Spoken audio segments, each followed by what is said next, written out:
Bom dia, profeta Kaku. Bom dia, senhora. O que se passa após a morte de um cristão?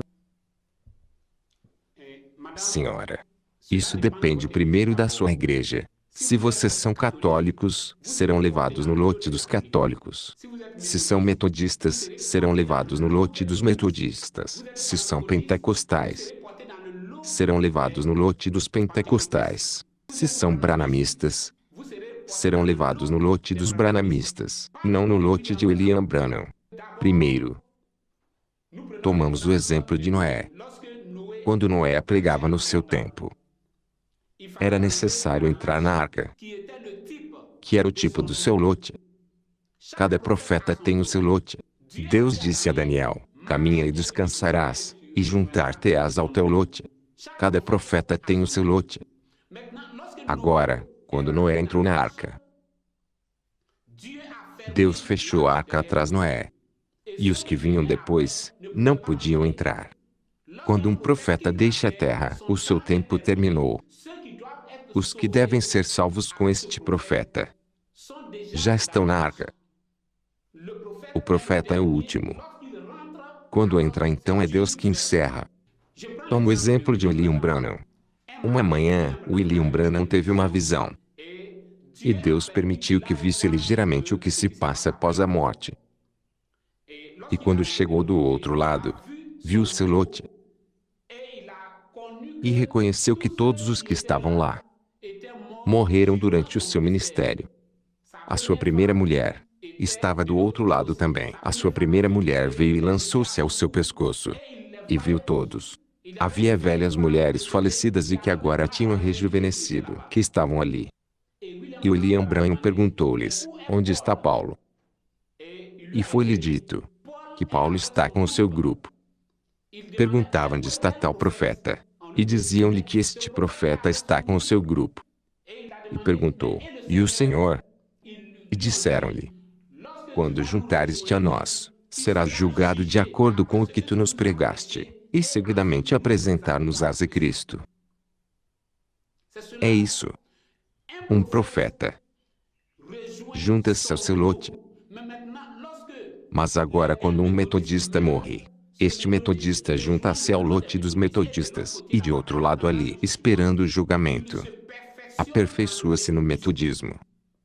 Por conseguinte, um batista que morre, aperfeiçoa-se na fé batista, esperando o julgamento.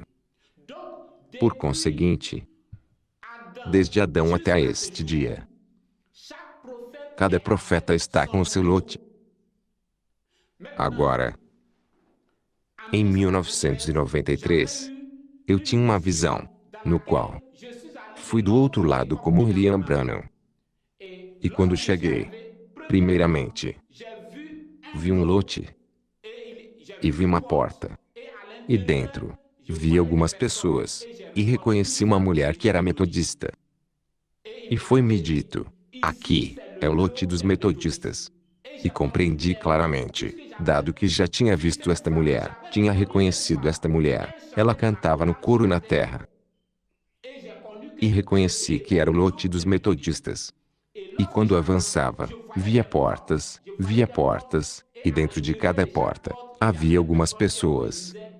E diziam-me que aqui é o lote dos pentecostais. Aqui é o lote dos adventistas. E avançávamos até chegarmos a um determinado lugar. E havia um grande abismo. Havia um grande buraco. Havia uma separação que não se podia atravessar. E do outro lado, vi uma cidade interminável. E perguntei: os que estão do outro lado, ali nesta cidade, de que igreja são eles? E foi-me dito: esta pergunta que colocaste, é deste lado que se põe. É ali onde se põe esta pergunta. O facto de perguntar: os que estão do outro lado, de que igreja são? Esta pergunta não se põe ali, mas esta pergunta põe-se deste lado. Ou seja, que deste lado, os que estão aqui pertencem a algumas igrejas. Mas do outro lado, pergunta-se antes: os que estão ali, de qual profeta são? E do outro lado, também havia portas. Mas não eram nomes de igrejas escritas nas portas, mas eram nomes de profetas escritos nas portas. E foi dito que do outro lado, pergunta-se, estes, de qual profetas são? Ora, deste lado, pergunta-se, estes, de que igreja são? E compreendi claramente que não é a mesma coisa. E que é um profeta que devemos seguir na terra, e um profeta verdadeiro. Se tomar uma porta, por exemplo, a porta de Jeremias,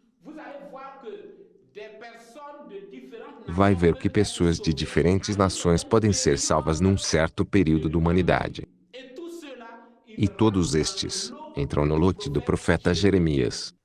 E cruzei esta imensa barreira.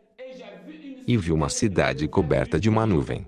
E foi-me dito, eis o teu lote. E vi que não havia ninguém dentro, porque ainda não tinha começado o meu ministério. Obrigada, profeta Cacu, por ter respondido à nossa chamada.